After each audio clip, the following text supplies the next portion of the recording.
Good morning, world history. It's Friday, March 27th, day 10 of digital learning.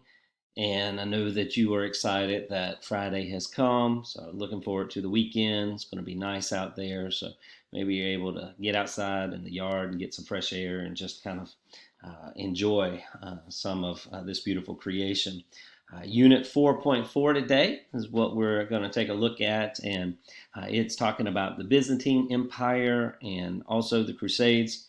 As you can see here on the slideshow, yesterday when we were talking about the Magna Carta and the importance that it had, as you can see, we had this the kings thought they had ultimate power, absolute power, and that led to people becoming very upset. And then, of course, King John, he had to compromise.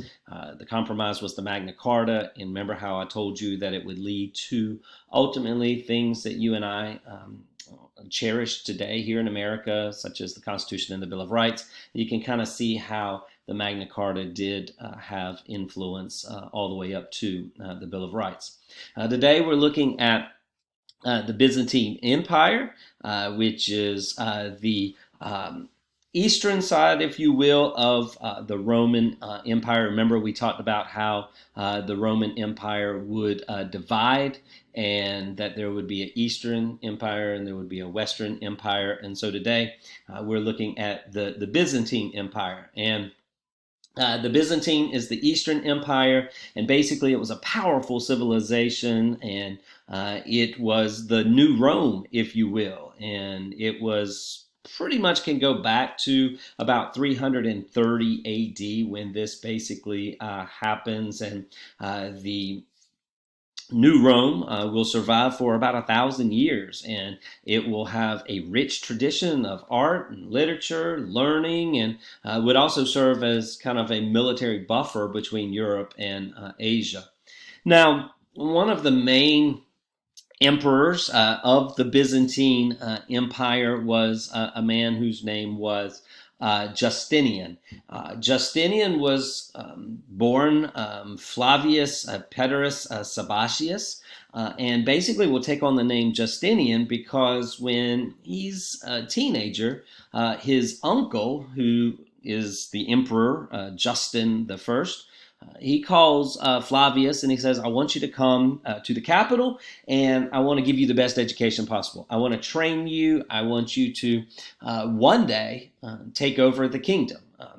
Emperor Justin did not have any children, and so he thought that his nephew would be a really good person to possibly succeed him when the time came. So Justinian will go to the capital. He will become a member of Justin's inner circle, and will actually become a very influential advisor. Now, Justinian was meticulous. He was very patient. And very interesting thing about Justinian is the historians tell us that he needed very little rest. And therefore, he was kind of known as the emperor who never sleeps, because he would just constantly be on the go trying to do the very best that he could when he becomes emperor. Justinian does become emperor in 527. He will rule until 565. And as soon as he is crowned, he names his young wife, Theodora, to kind of be a co-regent, to kind of co-rule with him. Now, Theodora was about 15 years younger than he was, and she was completely opposite. Whereas Justinian was solitary, you have Theodora, who is social, she's witty, she's very confident, and they loved each other. This was a true love. There's nothing gory that really happens here. What's interesting, though, in the story about how Justinian and Theodora got together is that they really weren't supposed to get married. It was not a match made in heaven, if you will, because Theodora was born to a lower class. Her parents were like circus performers, and that was pretty much, you could say that Justinian was a king, so he was high up on the social system, and then Theodora and her parents being performers, they were on the lower status, and she pretty much had a rough going as she was a child, but she met Justinian. And when she met him, she fell in love with him. He fell in love with her. There's this beautiful story that develops between them, but there's only one problem. And the problem is that there's a law. And the law says that you can't marry outside of your social class. So even though Justinian loved Theodora and Theodora loved Justinian, they couldn't marry. So when Justinian becomes emperor, of course, you know what one of the first things he does is he changes the law. He changes the law so that you could marry inter classes. And so Justinian and Theodore will become married. Now, Justinian, he longs to reunite the empire. His goal is that he wants to bring the empire together, and he wants to do it by uniting church and state. He believes that it is so important for the church to do their job and the state to do their job. And if both will do their duties well, there will be harmony. There will be prosperity. And so that is something that he will create. There are three ambitious projects that he launches during his reign. The first thing is he tries to go back and conquer Roman lands to the west. He goes and invades Italy. He will take Africa back. And by the end of his reign, Justinian has very nearly restored the boundaries of the Roman Empire. But it cost him a lot of money. He also brings about law schools, and he will establish 3 law schools, and he decides that he wants to reorganize the legal system, if you will, and to make for there to be smaller or a better way of laws, if you will. He also is very big with architecture. He will establish a massive building program, building cathedrals and buildings, and this Constantinople will become the city. Whereas when we were talking about the Roman Empire, when we were talking about Athens, Greece early on, now Constantinople is the place. That is the place between Europe and Asia where you're going to see the center of civilization at this point.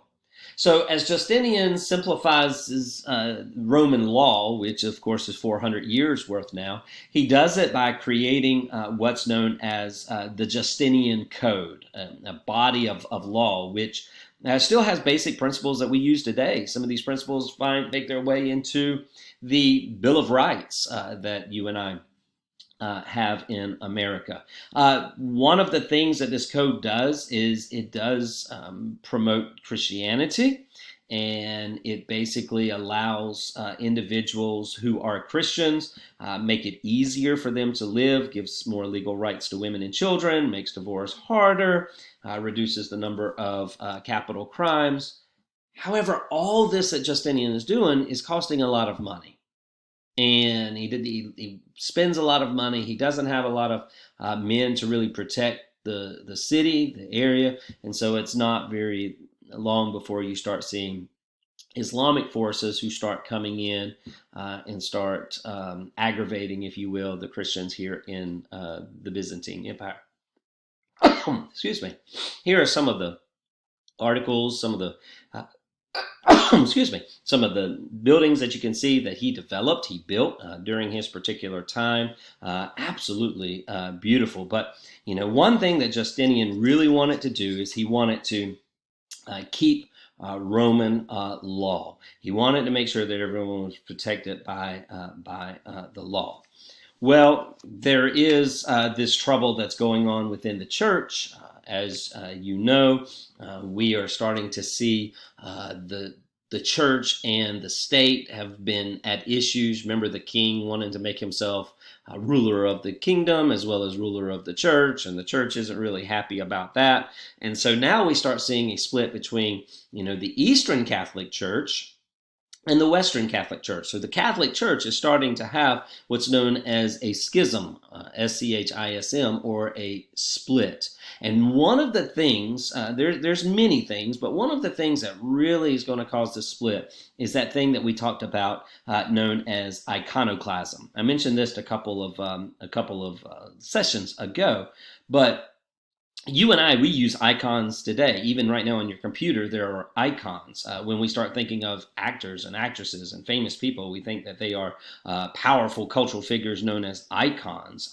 But in the original meaning, icons meant an image. It meant a painting. And would come to be very popular within the church that you would see these images of Christ, of the cross, of different things. And iconoclasm is when individuals basically would go and destroy those images, or they would just express hostility towards the visual representations of Jesus. And we talked about this before when Emperor Leo III, he was very upset with this. He didn't like the icons. He objected to them, and those are individuals who are known as iconoclasts, and he began pushing for the removal of the icons from the church. And this is really going to start getting people within the church very, very mad, which is going to lead to an ultimate split that takes place in 1054 Common Era. Now, as we start thinking about the split, I'm going to spend some more time on that in the next session that we do. But just understand that you have so much that's going on at this time. You're spending a lot of money. You're trying to take back that which you've lost. You're trying to simplify the Roman law, trying to bring about a system of fairness to all people. But yet within that, there's this aspect of taxes. There's this controversy about who's in power, who's really in charge. And that's what's really going to start taking precedent, is this constant struggle about who is ultimately in charge of society. We've seen this in Greece. We've seen it in Rome. We can even go back to the beginning of our studies, and we can see it in the first civilizations, that these civilizations are always being destroyed and hurt because of the things that happen from within. And once again, we're going to see that this schism, this split from within, is going to cause serious problems by allowing people from outside to come in